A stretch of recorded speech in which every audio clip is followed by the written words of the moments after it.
नमस्कार, the week of show देख रहे हैं आप और मैं हूं आपके साथ प्रभात पांडे। इस खास शो में हम आपको दिखाते हैं हफ्ते भर की तमाम अहम और बड़ी खबरें।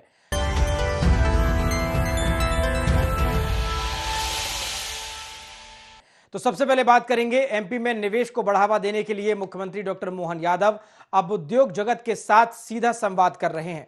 सीएम डॉक्टर मोहन यादव का यह उद्योग संवाद सिर्फ निवेश तक सीमित नहीं बल्कि प्रदेश को एक नई औद्योगिक दिशा देने का भी प्रयास है। डॉक्टर मोहन सरकार सीधे संवाद की रणनीति अपनाकर उद्योगों की आवश्यकताओं को समझने और समाधान देने की पहल कर रही है। साथ ही यह संदेश भी दे रही है कि मध्य प्रदेश निवेश के लिए पूरी तरह तैयार है और यहां हर क्षेत्र को आगे बढ़ाने के लिए एक मजबूत नीति और सहयोग मौजूद है। इस क्रम में बेंगलुरु और सूरत के बाद पंजाब के लुधियाना में इस साल का तीसरा इंटरैक्टिव सेशन और रोड शो आयोजित किया गया था। देखिए ये खास रिपोर्ट। एमपी में निवेश को बढ़ावा देने के लिए मुख्यमंत्री डॉक्टर मोहन यादव अब उद्योग जगत के साथ सीधा संवाद कर रहे हैं। सीएम डॉक्टर मोहन यादव का ये उद्योग संवाद सिर्फ निवेश तक सीमित नहीं बल्कि प्रदेश को एक नई औद्योगिक दिशा देने का भी प्रयास है। डॉक्टर मोहन सरकार सीधे संवाद की रणनीति अपनाकर उद्योगों की आवश्यकताओं को समझने और समाधान देने की पहल कर रही है। साथ ही ये संदेश भी दे रही है कि मध्य प्रदेश निवेश के लिए पूरी तरह तैयार है और यहाँ हर क्षेत्र को आगे बढ़ाने के लिए एक मजबूत नीति और सहयोग मौजूद है। इसी क्रम में बेंगलुरु और सूरत के बाद आज पंजाब के लुधियाना में इस साल का तीसरा इंटरैक्टिव सेशन और रोड शो आयोजित किया गया। कार्यक्रम के केंद्र में टेक्सटाइल, मैन्युफैक्चरिंग, फूड प्रोसेसिंग और आईटी जैसे सेक्टर्स रहे। वहीं पर्यटन, डेयरी और एग्रीकल्चर से जुड़े निवेश अवसरों पर भी चर्चा की गई। इस दौरान सीएम डॉक्टर मोहन यादव ने वर्धमान और ट्राइडेंट जैसे औद्योगिक समूहों के प्रतिष्ठानों का भी दौरा किया और उद्योगों की कार्य संस्कृति, नवाचार और तकनीकी दक्षता को समझते हुए मध्य प्रदेश में इन मॉडलों को लागू करने की संभावनाएं साझा की। CM doctor Mohan Yadav हाईटी interaction कार्यक्रम में भी शामिल हुए, जहां उन्होंने निवेशकों के साथ निवेश, साझेदारी और सरकारी सहयोग जैसे मुद्दों पर सीधा संवाद किया। प्रदेश में निवेश के लिए प्रयासरत डॉक्टर मोहन सरकार बेंगलुरु और सूरत के बाद आज लुधियाना में road show, textile, manufacturing, food processing और आईटी पर फोकस, पर्यटन, कृषि और डेयरी में भी निवेश की संभावनाएं। सीएम ने की प्रमुख उद्योगपतियों से 1-to-1 चर्चा। Interactive session on investment opportunities in MP. हमारे राज्य सरकार की 18 से ज्यादा पॉलिसियों में इस सभी प्रकार के व्यापार व्यवसाय को कैसे बढ़ा सकते हैं उससे जुड़ी जानकारी दी गई और मुझे इस बात की प्रसन्नता है हमारी पॉलिसियां इतनी आकर्षक है। अधिकांश यहाँ के निवेशकों ने हमारे राज्य के साथ जुड़ करके निवेश की संभावनाओं पे अपनी रुचि दिखाई है। जहां एक ओर भारतीय जनता पार्टी निवेश से प्रदेश की समृद्धि की बात कर रही है तो वहीं दूसरी ओर कांग्रेस निवेश के न्योते को लगभग अस्वीकार करार दे रही है और योजनाओं के जमीनी क्रियान्वयन को लेकर जनता को गुमराह करने का आरोप लगा रही है। 2 साल से सुन रहे हैं उद्योगपति को ला रहे बात हो रही है, आ रहे हैं। पहले भी बहुत बड़ा सम्मेलन उन्होंने करा। उद्योगपति कौन सा उद्योगपति आया? कोई उद्योगपति नहीं आया। वो तो झूठे आश्वासन दे रहे और प्रदेश की जनता को गुमराह कर रहे हैं। डॉक्टर मोहन सरकार का पंजाब के लुधियाना में आयोजित यह तीसरा निवेश संवाद कार्यक्रम न सिर्फ औद्योगिक संभावनाओं को तलाशेगा बल्कि प्रदेश के युवाओं, किसानों और निवेशकों के लिए एक भरोसेमंद वातावरण भी निर्मित करेगा। सीएम डॉक्टर मोहन यादव का ये विजन कि मध्य प्रदेश में सिर्फ उद्योग ही नहीं बल्कि रोजगार, नवाचार और आत्मनिर्भरता का इकोसिस्टम तैयार हो, मध्य प्रदेश को वास्तविक विकास की ओर आगे बढ़ा रहा है। वहीं निवेश के जरिए राज्य को औद्योगिक मानचित्र पर नई ऊंचाइयों तक ले जाने के इस प्रयास पर विपक्ष सवाल खड़े कर रहा है। ऐसे में देखना दिलचस्प होगा कि डॉक्टर मोहन सरकार कैसे इन योजनाओं को धरातल पर उतारकर विपक्ष के सवालों का जवाब देती है। Bureau report, IND 24। आगे बढ़ेंगे। अशोकनगर जिले के मुढ़रा गांव में लोधी समाज के 2 भाइयों के साथ हुई घटना अब राजनीतिक अखाड़ा बन चुकी है। मारपीट, अमानवीय व्यवहार और जातिगत अपमान के आरोपों के बीच अब बयानबाजी और आंदोलन की राजनीति अपने चरम पर है। घटना पर जहां कांग्रेस सड़कों पर उतर आई तो वहीं बीजेपी ने पलटवार करते हुए कांग्रेस नेताओं पर झूठे प्रपंच फैलाने का आरोप लगाया। दरअसल 10 जून को रघुराज लोधी जनसुनवाई में पहुंचा था, जहां उसने गांव के सरपंच विकास यादव पर आरोप लगाते हुए कहा था कि उसका राशन कार्ड की पर्ची न देने को लेकर सरपंच से विवाद हो गया, जिसके बाद सरपंच ने उसके भाई की मोटरसाइकिल रख ली। जब वो बाइक लेने गया तो विकास यादव और उसके पिता राजन यादव ने उसके साथ मारपीट की और उसे मल खिलाया। कांग्रेस का कहना है कि पुलिस कार्रवाई न होने पर 25 जून को जीतू पटवारी ओरछा दौरे पर थे, जहां लोधी बंधु उनसे मिलने पहुंचे। इस मुलाकात का वीडियो जीतू पटवारी ने अपने सोशल मीडिया हैंडल पर भी शेयर किया और इस मुलाकात के बाद खूब बवाल भी हुआ है। देखिए ये खास रिपोर्ट। अशोकनगर जिले के मुढरा गांव में लोधी समाज के 2 भाइयों के साथ हुई घटना अब राजनीतिक अखाड़ा है। मारपीट, अमानवीय व्यवहार और जातिगत अपमान के आरोपों के बीच अब बयानबाजी और आंदोलन की राजनीति अपने चरम पर है। घटना पर जहां कांग्रेस सड़कों पर उतर आई, तो वहीं बीजेपी ने पलटवार करते हुए कांग्रेस नेताओं पर झूठे प्रपंच फैलाने का आरोप लगाया। दरअसल 10 जून को रघुराज लोधी जन सुनवाई में पहुंचा था, जहां उसने गांव के सरपंच विकास यादव पर आरोप लगाते हुए कहा था कि उसका राशन कार्ड की पर्ची न देने को लेकर सरपंच से विवाद हो गया, जिसके बाद सरपंच ने उसके भाई की मोटरसाइकिल रख ली। जब वो बाइक लेने गया तो विकास यादव और उसके पिता राजन यादव ने उसके साथ मारपीट की और उसे मल खिलाया। कांग्रेस का कहना है कि पुलिस कार्यवाही न होने पर 25 जून को जीतू पटवारी ओरछा दौरे पर थे, जहां लोधी बंधु उनसे मिलने पहुंचे। इस मुलाकात का वीडियो जीतू पटवारी ने अपने सोशल मीडिया हैंडल पर भी शेयर किया, जिसमें पटवारी कलेक्टर से भी बात करते दिखे।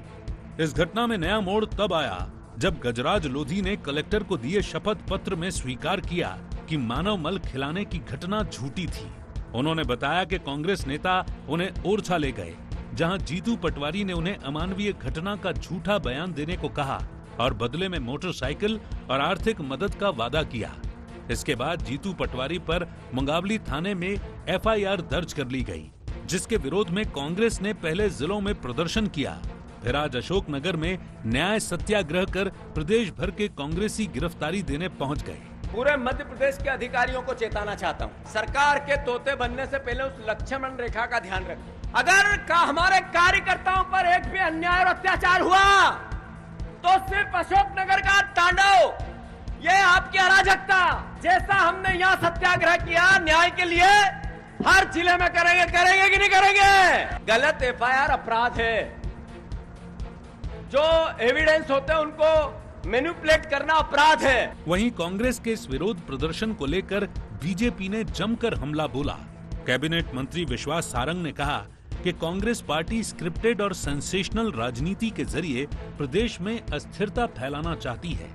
जीतू पटवारी पर एफआईआर के बाद गिरफ्तारी बनती थी, लेकिन वे अधिकारियों को डराने और धमकाने की राजनीति कर रहे हैं। देखिए, चोरी और ऊपर से सीना जोरी, कानून को हाथ में लेना, दादागिरी और बदमाशी करना, ये कांग्रेस के नेताओं की आदत हो गई है। वो युवक ने स्वयं ने बोला है कि मोटरसाइकिल का लालच देकर मेरा राजनीतिक शोषण किया गया। मल खाने वाली बात को पब्लिक में झूठे ढंग से प्रस्तुत करने के माध्यम से उस युवक और उसके परिवार को नीचा दिखाने का काम किया। बहरहाल मुढरा गांव की घटना कितनी सही है, इसकी जांच प्रशासन कर रहा है, लेकिन इस घटना का हर पहलू उतना सीधा भी नहीं जितना सियासी बयान बता रहे हैं। कांग्रेस इसे दबंगों का अत्याचार बताकर आंदोलनरत है, तो वहीं बीजेपी इसे विपक्ष का ड्रामा करार दे रही है। प्रशासन की जांच अभी पूरी नहीं हुई है, लेकिन राजनीति ने फैसला पहले ही सुना दिया है। ऐसे में सवाल यही है कि क्या इंसाफ से पहले सियासत तय करेगी कि पीड़ित कौन है और दोषी कौन है। Bureau report, IND 24। आगे बढ़ेंगे। मध्य प्रदेश की डॉक्टर मोहन सरकार प्रदेश के हर कोने में विकास की नई इबारत लिखने की तैयारी में जुट गई है और इस बार सरकार का फोकस है हर विधानसभा क्षेत्र के लिए विजन डॉक्यूमेंट तैयार करना, ताकि स्थानीय समस्याओं को ध्यान में रखते हुए विकास की योजनाएं बना सकें। इस डॉक्यूमेंट में क्षेत्र की समस्याएं, जरूरतें और समाधान की दिशा साफ होगी। डॉक्टर मोहन सरकार ने अनुपूरक बजट में विशेष प्रावधान किया, जिसमें हर विधायक को 2023 से 2028 तक का विजन डॉक्यूमेंट तैयार करना अनिवार्य किया है। विधायकों के विजन डॉक्यूमेंट के आधार पर ही सरकार पैसा खर्च करेगी, यानी अब विकास का खाका स्थानीय प्रतिनिधि तय करेंगे और इस काम की मॉनिटरिंग भी करेंगे। देखिए ये खास रिपोर्ट। मध्य प्रदेश की डॉक्टर मोहन सरकार प्रदेश के हर कोने में विकास की नई इबारत लिखने की तैयारी में जुट गई है और इस बार सरकार का फोकस है हर विधानसभा क्षेत्र के लिए विजन डॉक्यूमेंट तैयार करना, ताकि स्थानीय समस्याओं को ध्यान में रखते हुए विकास की योजनाएं बन सकें। इस डॉक्यूमेंट में क्षेत्र की समस्याएं, जरूरतें और समाधान की दिशा साफ होगी। डॉक्टर मोहन सरकार ने अनुपूरक बजट में विशेष प्रावधान किया है, जिसमें हर विधायक को 2023 से 2028 तक का विजन डॉक्यूमेंट तैयार करना अनिवार्य किया है। विधायकों के विजन डॉक्यूमेंट के आधार पर ही सरकार पैसा खर्च करेगी, यानी अब विकास का खाका स्थानीय प्रतिनिधि तय करेंगे और इस काम की मॉनिटरिंग भी करेंगे।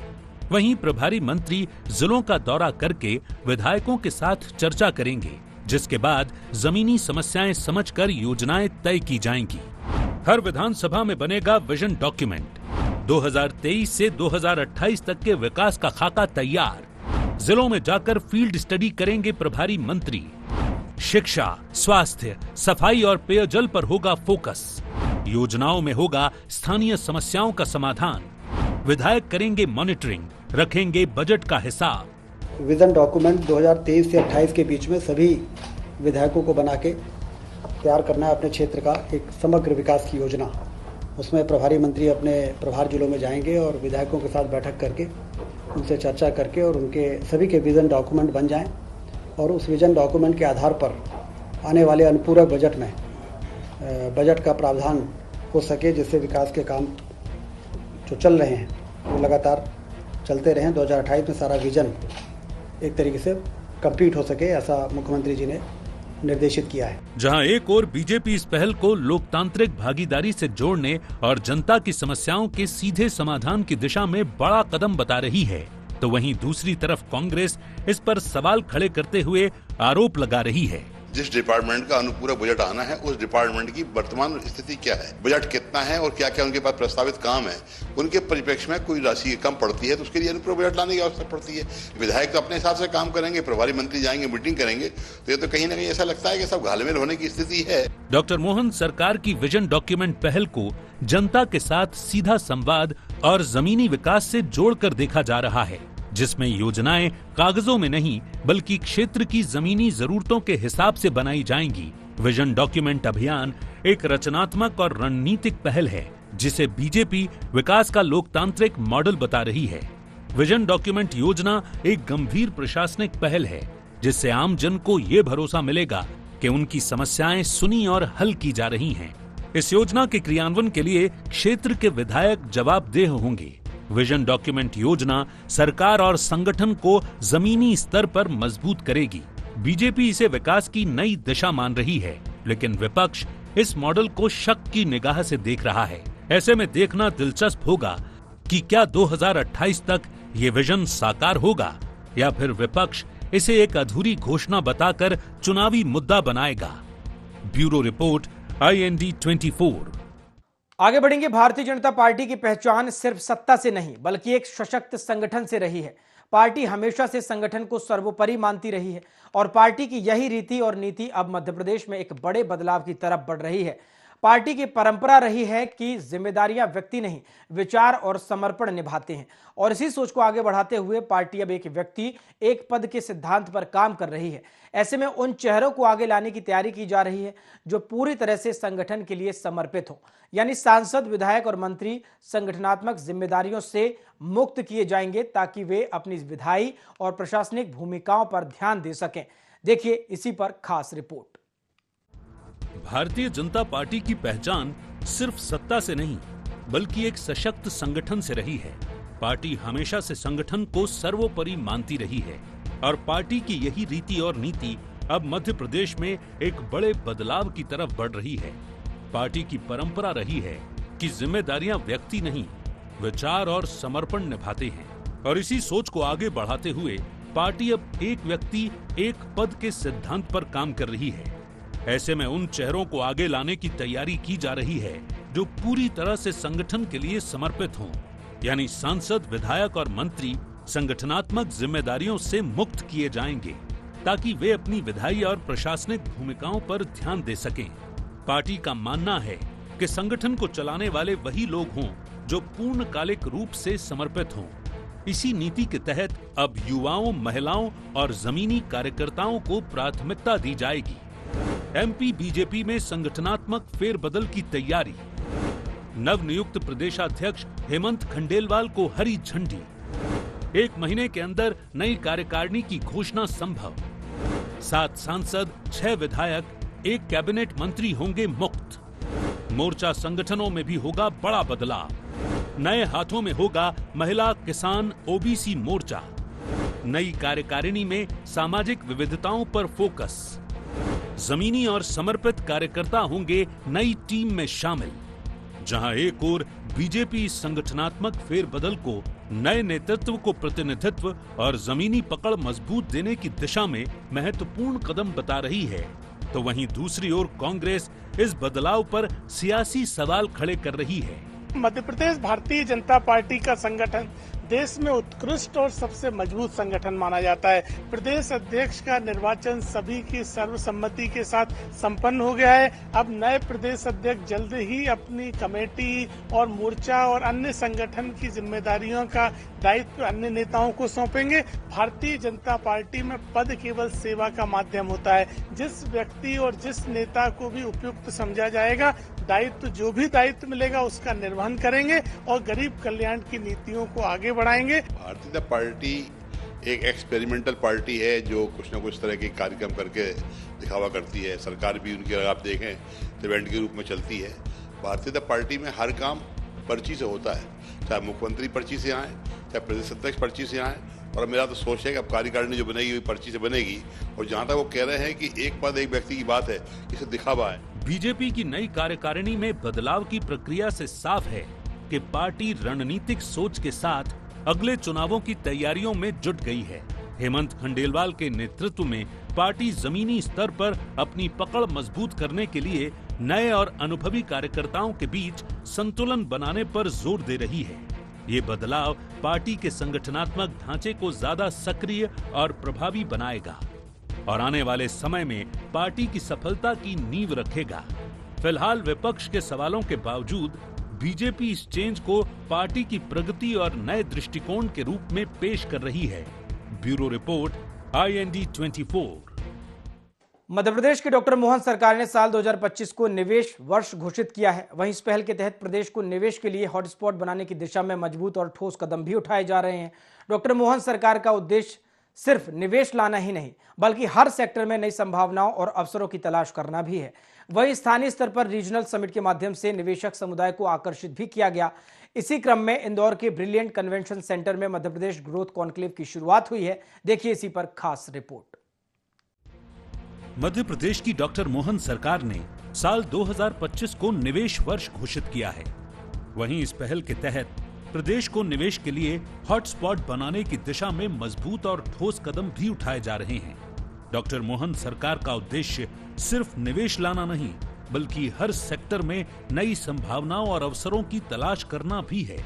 वहीं स्थानीय स्तर पर रीजनल समिट के माध्यम से निवेशक समुदाय को आकर्षित भी किया है। इसी क्रम में आज इंदौर के ब्रिलियंट कन्वेंशन सेंटर में मध्य प्रदेश ग्रोथ कॉन्क्लेव की शुरुआत हुई। कार्यक्रम next horizon building cities of tomorrow theme पर आधारित था। सीएम डॉक्टर मोहन यादव ने इस मेगा कॉन्क्लेव का शुभारंभ किया और होटल, पर्यटन, रियल एस्टेट और इंफ्रास्ट्रक्चर जैसे क्षेत्रों के बड़े निवेशकों से 1-to-1 संवाद किया। कार्यक्रम में 1500 से अधिक निवेशक, उद्योगपति और कॉरपोरेट प्रतिनिधि शामिल हुए। सीएम डॉक्टर मोहन यादव ने 5 अलग अलग सेक्टर्स को 12,360 करोड़ रुपए की सौगात दी। Conclave overview of urban policies and investment opportunities विषय पर फोकस रहा, जहां प्रदेश के प्रमुख शहरों के विकास का ब्लूप्रिंट तैयार किया गया।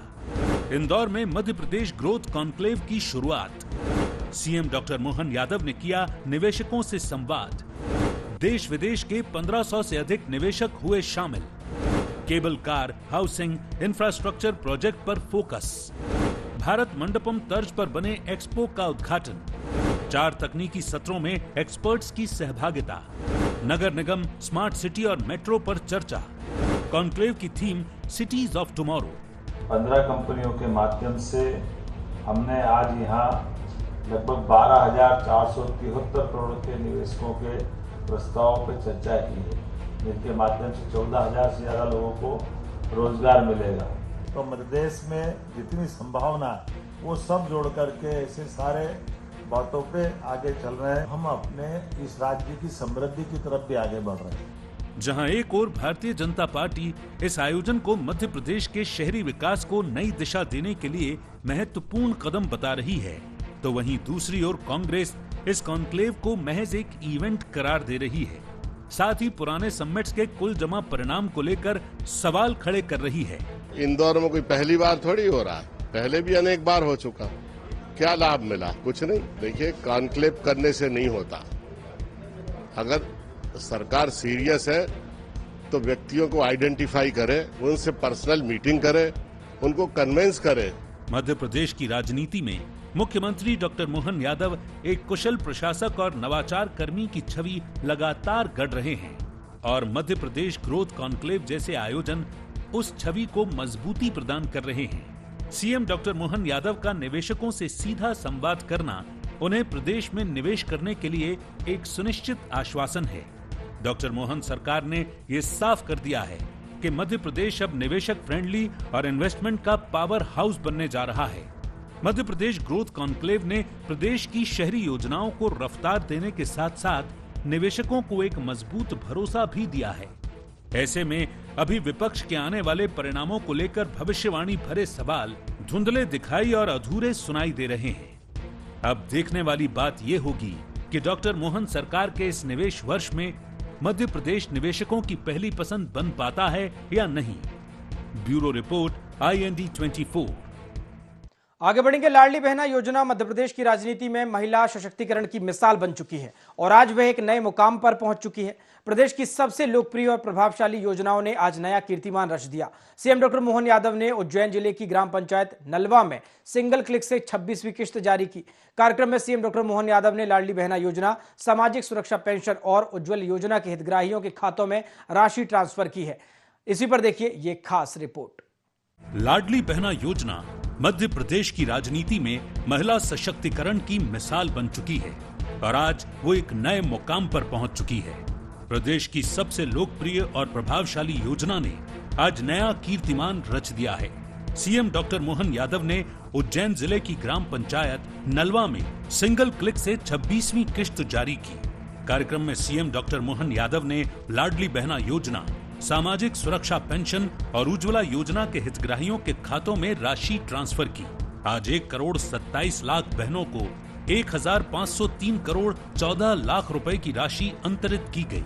वहीं 56,74,000 सामाजिक सुरक्षा पेंशन हितग्राहियों को 340 करोड़ और उज्ज्वला योजना के 30 लाख से अधिक लाभार्थियों को गैस सिलेंडर रीफिलिंग के लिए 46 करोड़ 34 लाख रुपए सिंगल क्लिक से ट्रांसफर किए गए। इस दौरान सीएम डॉक्टर मोहन यादव ने बताया, दिवाली के बाद भाई दूज से मासिक राशि 1250 से बढ़ाकर 1500 रुपए कर दी जाएगी। कार्यक्रम के दौरान ग्राम पंचायत नलवा में हजारों बहनों की उपस्थिति में इस सामाजिक और आर्थिक सशक्तिकरण की पहल ने प्रदेश की महिला शक्ति में एक नई उम्मीद और ऊर्जा भरी। लाडली बहना योजना की 26वीं किस्त जारी, सिंगल क्लिक से ट्रांसफर किए गए पैसे, रक्षाबंधन पर तोहफा 250 रुपए की शगुन राशि, दिवाली के बाद हर माह मिलेंगे 1500 रुपए।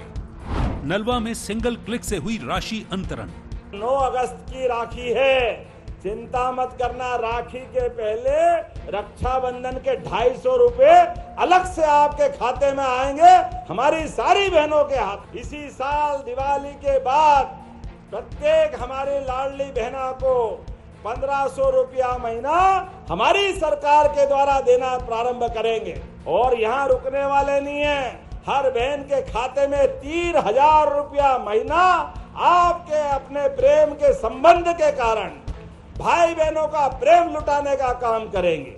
जहां एक ओर बीजेपी लाडली बहना योजना को महिला सशक्तिकरण का रियल मॉडल और आत्मनिर्भर बनाने की दिशा में सुरक्षित और मजबूत कदम बता रही है, तो वहीं दूसरी ओर कांग्रेस इस पर सवाल खड़े कर रही है। उसका कहना है कि अगर सरकार को बहनों की इतनी चिंता है तो बताए कि वो कब अपने 3000 रुपए प्रति माह के वादे को पूरा करेगी। बात करती है लाडली बहना की, तो बात करनी पड़ेगी कि 1500 रुपये हर महीने के आपने बहन के चोरी कर रहे हैं, सरकार दे नहीं रही है, सरकार ने गुमराह किया बहन को। सीएम डॉक्टर मोहन यादव एक लोकप्रिय और नवाचार कर्मी नेता के रूप में उभरे हैं, जो लगातार योजनाओं के माध्यम से समाज के अंतिम व्यक्ति तक सीधे पहुंचने का प्रयास कर रहे हैं। रक्षाबंधन से पहले लाडली बहनों को रक्षा धन देना ये दर्शाता है कि डॉक्टर मोहन सरकार जन भावनाओं की नब्ज समझती है। वहीं लाडली बहना योजना की किश्तों का पारदर्शी और समय पर वितरण आधी आबादी से भावनात्मक जुड़ाव और सरकार की संवेदनशीलता का प्रतीक है। आज महिला सशक्तिकरण की दिशा में लाडली बहना योजना एक रोल मॉडल बन चुकी है, जिसके जरिए लाखों बहनों को आर्थिक सहारे के साथ समाज में सम्मान और पहचान मिली है। अब देखना यह होगा कि सरकार चरणबद्ध रूप से कब तक 3000 रुपए देने के वादे को पूरा करती है, साथ ही भविष्य में इसका सामाजिक और राजनीतिक प्रभाव कितना व्यापक होगा। Bureau report, IND 24। The week of show में फिलहाल इतना ही। IND 24 में खबरों का सिलसिला लगातार जारी है। नमस्कार।